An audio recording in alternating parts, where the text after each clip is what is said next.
warahmatullahi wabarakatuh. Halo, perkenalkan nama saya Nailan Ajima dengan NIM 86098396 dari Prodi Pendidikan Guru Sekolah Dasar Universitas Terbuka Medan Salut Labuhan Batu Utara. Pada kesempatan kali ini saya akan membahas tentang pilar-pilar pendidikan dan relevansinya di era digital berdasarkan pemikiran Ki Hajar Dewantara serta kaitannya dengan isu pendidikan nasional saat ini. Pendahuluan. Perkembangan teknologi di era digital telah mengubah cara manusia belajar, berkomunikasi, dan memperoleh informasi. Saat ini peserta didik dapat mengakses berbagai sumber belajar hanya melalui telepon genggam dan internet. Namun, kemudahan tersebut juga membawa tantangan seperti penyebaran informasi yang tidak benar, kecanduan media sosial, serta menurunnya interaksi secara langsung.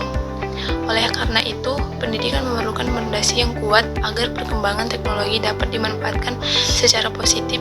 Fondasi tersebut dapat ditemukan dalam pemikiran Ki Hajar Dewantara yang hingga saat ini masih relevan.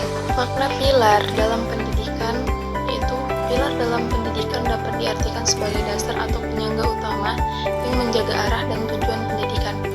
Tanpa pilar yang kuat, proses pendidikan hanya akan berfokus pada penguasaan ilmu, pengetahuan, dan mengabaikan pembentukan karakter.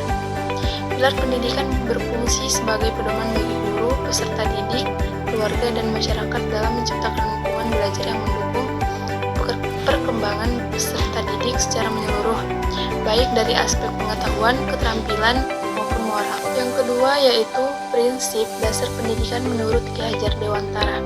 Ki Hajar Dewantara mengemukakan 3 prinsip utama pendidikan yang dikenal sebagai 1.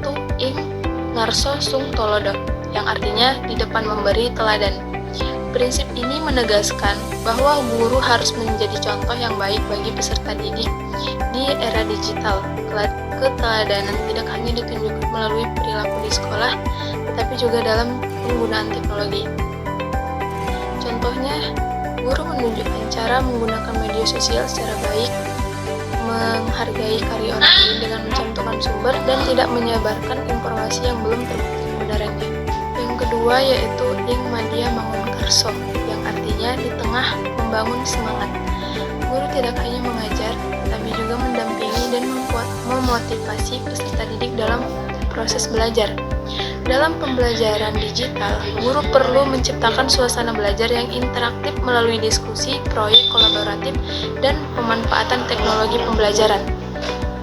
Dengan demikian, peserta didik tidak hanya menjadi penerima informasi, tetapi juga aktif dalam membangun pengetahuannya sendiri. Yang ketiga yaitu tut puri handayani, yang artinya di belakang memberikan dorongan. Prinsip ini menunjukkan bahwa guru harus memberikan kesempatan kepada peserta didik untuk berkembang secara mandiri. Guru berperan sebagai pembimbing yang memberikan arahan ketika diperlukan. Contohnya, peserta didik diberi kebebasan mencari informasi dari berbagai sumber digital untuk menyelesaikan tugas proyek, sementara guru tetap memberikan bimbingan agar informasi yang digunakan dapat dipertanggungjawabkan.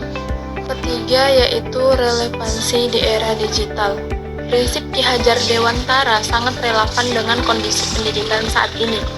Pertama, teknologi kemungkinan peserta didik belajar kapan saja dan di mana saja. Namun, tanpa bimbingan yang tepat, mereka dapat terpapar informasi yang salah. Oleh karena itu, peran guru sebagai teladan dan pembimbing menjadi semakin penting. Yang kedua yaitu era digital menuntut kemampuan literasi digital.